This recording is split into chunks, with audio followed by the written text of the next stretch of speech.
अस्सलाम वालेकुम नाज़रीन। प्रोग्राम में आज हमारे के साथ अब्दुल कयूम साहब स्वीडन से हमारे साथ होंगे। अस्सलाम वालेकुम सर। जी वालेकुम सलाम जी वालेकुम साहब।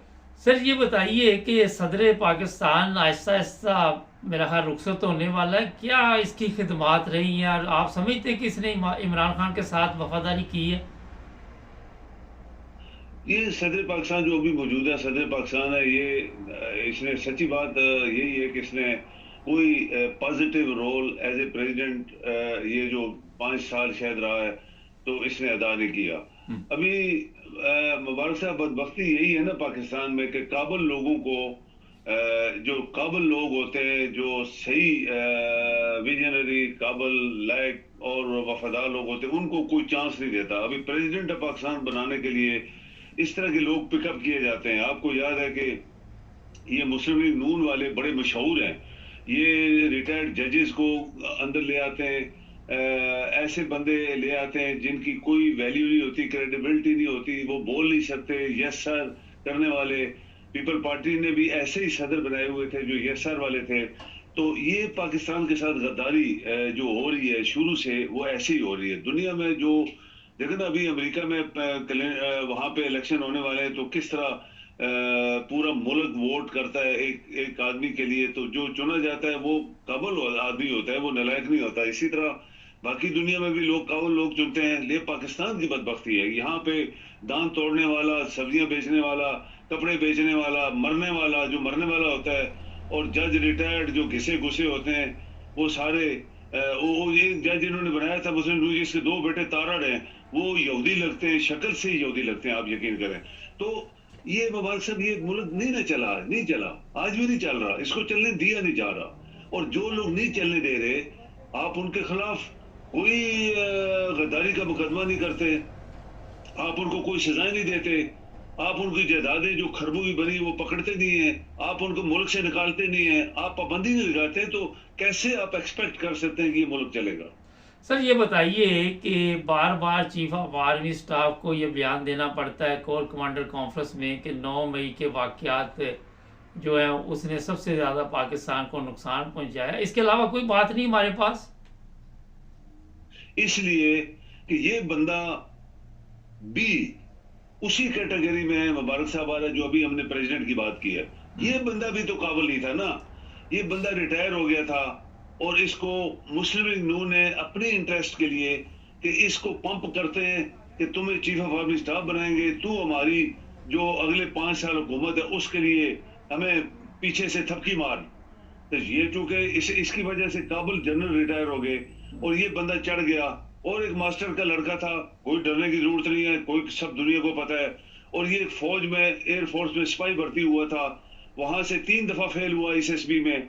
फिर ये एक चांस दिया गया गवर्नमेंट की तरफ से कि अगर कोई एक स्पेशल कोर्स शुरू किया गया, उसमें ये घुस गया।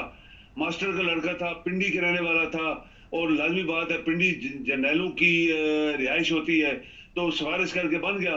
और ये सारी जिंदगी में यकीन से कह सकता हूँ ये चापलूसी से यहाँ तक पहुंचा था, और वो चीफ ऑफ आर्मी स्टाफ भी बन गया। अपनी कुर्सी बचाने के लिए 9th बे की एक बहुत बड़ी साजिश घड़ी गई थी, पूरी दुनिया मान रही है। और हमने तो एक ऐसा सवाल डाला हुआ था आपके प्रोग्राम में कि कोई क्यों नहीं बताता कि इस 9th मई में जो लोग बाहर निकले थे उनको रोकने के लिए क्या बंदोबस्त किया गया था गवर्नमेंट की तरफ से, कोई जवाब नहीं दे रहा। तो साफ जाहिर है उसी को पकड़ के जो खरबू खा गए, उन्होंने कोई पाकिस्तान को नुकसान नहीं किया। जो पाकिस्तान को कंगाल करके घुटने टिकवा दिए, मुंह हमारा काला हो गया दुनिया में, उन्होंने कोई पाकिस्तान को नुकसान नहीं किया। नुकसान तो इसने इन्होंने किया है, 4 बंदे 6 बंदे जवान लड़के थे, अच्छा वो सर। अगर उन्होंने किया भी है तो वो उनको परगलाया गया। और हमें तो आज भी शक है कि ये सारे जो थे ये गुरु भट्ट थे, और उन्होंने किया और इनके नाम पे चढ़ा दिया। तो पाकिस्तान के लिए ये जो लोग हैं, election commissioner, chief of army staff, chief justice, president, Mubarak साहब हमने अपने प्रोग्रामों में बहुत दफा बोला है कि ये 4 गद्दार हैं, इनको पकड़ो। लेकिन खास सर ये बताइए कि एक और बयान कल चला है जी, जो हमारी आर्मी थी उसका इलेक्शन में सवाए सिर्फ सिक्योरिटी देने के अलावा कोई तल्लक नहीं था। तो ये जो बॉक्स वगैरह आर्मी वाले छीन रहे थे, वो किसी और मुल्क की आर्मी आई हुई थी वहां पे? लेकिन मैं ये बात है, अभी बात ये मुबारक साहब के आर्मी चीफ का क्या काम है कि वो इलेक्शंस के बारे में लोगों से मिल रहे हैं, बयान दे रहे हैं, इकॉनमी के बयान दे रहे हैं, इसीलिए कि आपके आपके इदारे इतने कमजोर हैं, हो चुके हैं, और आपकी पब्लिक इतनी, यानी आप कहें कि पब्लिक जो है उसके उनके अंदर सांस ही नहीं है, वो जिंदा ही नहीं है। जिंदा पाइंदा तो ऐसे फ्रॉड है ना, ये जिंदा होती तो आज ये हालात ना होते। पाइंदा सिर्फ पंप करने के लिए, लोगों को बेवकूफ बनाने के लिए ये सारे नारे शारे बनाए हुए हैं। तो चीफ ऑफ आर्मी स्टाफ का कोई हक नहीं है। कोई भी पाकिस्तान का अगर प्रेसिडेंट, जैसे ये प्रेसिडेंट है, अगर या और बाकी अदारे स्ट्रांग होते, आप यकीन करें इसको सेट कर देते, इसको रेस्ट करते, इसको इसको सारी जिंदगी के लिए या जेल भेजते या इसको सजाए मौत देते, इस चीफ ऑफ आर्मी स्टाफ को। और बाकी जैसे इलेक्शन कमिश्नर है पाकिस्तान का सबसे बड़ा गद्दार, और चीफ जस्टिस उससे मिला हुआ है, क्योंकि उसने भी, उसकी बीवी ने भी खरबों रुपए पाकिस्तान को लूटे हुए हैं। तो ये सारी चीजें हैं जिसके लिए आपकी फौज खामोश है, आपकी पुलिस खामोश है, आपके अदारे खामोश हैं, और पब्लिक तो आपकी, जैसे कहते हैं कि मुर्दा है, तो पब्लिक भी मुर्दा होगी है, तो फिर कौन इनको पकड़ेगा मुबारक साहब? सर ये बताइए कि नवाज शरीफ आप देख रहे हैं क्या क्या करेगा? वो पाकिस्तान में रहेगा या अपने मुल्क आ जाएगा इंग्लैंड वापस? नवाज शरीफ गद्दार आदमी है। देखिए नवाज शरीफ ने जब जब इसकी हुकूमत आई, इसने गद्दारी की इस मुल्क के साथ, और तीनों दफा जो इसको निकाला गया, आप उसकी रीजन देखें ना, पीछे करप्शन थी। अ, वो सदर गुलाम इसाक खान जो एक सिविलियन का एक ब्यूरोक्रेट था, और वो सदर तक चला गया था, इसने पहली दफा मोटरवेज का उसको सुजेशन दी, इतने अरब रुपए खरब चाहिए, तो उसने कहा नो। वो जानता था इसकी, उसने बोला ये पैसे खाएगा, कमीशन खाएगा, और मुल्क का बेड़ा। उसने कहा बाकी हालात इतने पाकिस्तान के खराब, हम सड़कें क्यों बनाए, क्यों मोटरवे बनाए, कौन सी जरूरत है हमारी? तो ये जितना इसने पैसा कमाया है, ये बहुत बेईमान धोखेबाज आदमी है, ये इस काबिल नहीं थे। इनको जिया उल हक ने अपनी कुर्सी लंबी कर, इसने भी अपनी कुर्सी लंबी करने के लिए इन लोगों को पाकिस्तान के अंदर घसीटा, वो सब लोग जलील हुए, अल्लाह ने उनको जलील तर किया दुनिया में, दुनिया के सामने उनकी कैसी अमवात हुई है। तो ये भी उसी चक्कर में, लोहा कूटने वाले का बेटा, गटर चोर का बेटे थे, ये घुस के अंदर सियासत में, पंजाब से सेंट्रल में आ गए, और इन्होंने खूब लूटा पाकिस्तान को। खरबों की जायदादें बाहर बनी है, फैक्ट्रीज बनी है, हर मुल्क के अंदर पैसा किधर से आया? ये इतना अमीर आदमी तो था नहीं, ना इसका भाई, ना इसके रिश्तेदार, ना इसकी 6 बीवियां इन्होंने रखी हुई हैं। तो मुबारक साहब, जब इस तरह के लोग मुल्क के अंदर घुस जाएं और उनको पकड़ने वाला कोई ना हो, सबसे बड़ी बात होती है अदालतें पकड़ती है या अदारे पकड़ते हैं, वो सब बिके हुए हैं, आपके जजेस सब बिके हुए हैं, इनके हाथों के जज बने हुए हैं, वो कैसे अपने आका को और मौला को छोड़े पकड़ेंगे? आपके अदारे सब बिके हुए, पुलिस वाले इनके बंदे, FIA वाले इनके बंदे, न्याय पाले के अंदर इनके बंदे थे, और बाकी जो इनका ऊपर प्रेसिडेंट भी अपने ऐसे बैठाते थे, मरने वाले, खपने वाले। तो ये इसीलिए हम, जो सबसे बड़ी रीजन है पाकिस्तान जो आज तक नहीं चला, और ये चलेगा भी नहीं, क्योंकि पाकिस्तान के अंदर कोई दयानतदार शख्स को चांस नहीं दिया गया।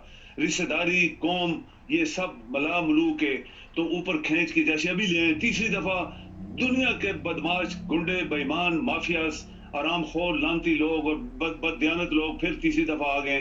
कोई बोल नहीं रहा, आप देख लें, कोई भी बोला नहीं है, कोई आपका अदारा बोल नहीं रहा। तो इसका मतलब है दुनिया बोल रही है, दुनिया कहते हैं पाकिस्तान के ऊपर डाका पड़ गया, दुनिया बोल रही है कि ये करप्ट लोग हैं, इनको कैसे हुकूमत मिल रही है। तो कोई बोल नहीं रहा। एक आदमी है जो दयानतदारी से बोला था 9th बे के चक्कर में उसके अंदर घसीटा हुआ है, जबकि चीफ ऑफ आर्मी स्टाफ खुद गलत तरीके से चीफ ऑफ आर्मी स्टाफ बना है, और ये इस काबिल नहीं था।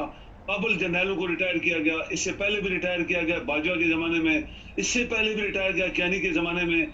ये सब पाकिस्तान के साथ ज्यादतियां हुई हैं, और इस तरह के माफियाज को हमारे ऊपर सर पे बैठाया गया और पाकिस्तान को कंगाल कर दिया गया। पाकिस्तान बहुत पहले का ये कंगाल हो चुका है। तो अभी भी जो हालात हैं इसमें ये कभी भी सरवाइव नहीं कर पाएंगे। मुबारक साहब ये आप नोट कर लें।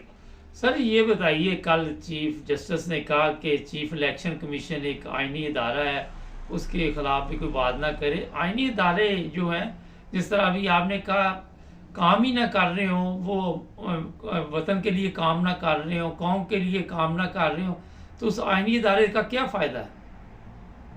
आईनी इदारा क्या है भाई? अगर वो गद्दार आदमी है, मुल्क के अंदर घुसा हुआ है, पाकिस्तान को चलने नहीं दे रहा, इलेक्शन नहीं करवा रहा, और चीफ जस्टिस के फैसलों को मजाक करते थे, जैसे वो इस्लाम में है कि जब वो कोई नबी बनता था तो लोग उसका मजाक उड़ाते थे, ये है नबी, ये है फलान, ये सारी हिस्ट्री इस्लाम की। पहले नबी से लेकर आखिर तक जो भी हुआ, जो भी कोई नबी कहता था मैं नबी, उसको उसके से क्या क्या हुआ, फिर मजाक, जूते मारते थे, पत्थर फेंकते थे, कूड़ा फेंकते थे। इसी तरह चीफ जस्टिस के फैसलों के ऊपर मजाक किया गया पार्लियामेंट के अंदर, तंज मारते थे उनको। तो ये कौन सा आईनी सदार पर, तू कौन सा आईनी अदारे का सरबराह है भाई? अगर तू बेईमान है, अगर तू फैसले जानदारी से मुल्क के लिए, अवाम के लिए या पाकिस्तान के लिए नहीं कर रहा था, तू कौन सा आईनी इदारे का सरबराह है? या ये कौन सा आईनी इदारे का सरबराह? यकीन करें मुबारक साहब, अगर कोई भी दयानतदार शख्स होता पाकिस्तान के अंदर तो ये जो इलेक्शन कमीशनर है इसको फांसी लगा देते, फांसी इसको लगनी चाहिए थी। इतना बड़ा गद्दार एक शख्स बैठा हुआ है, इतना बड़ा अजदा बैठा हुआ है, उसको कोई पकड़ नहीं रहा।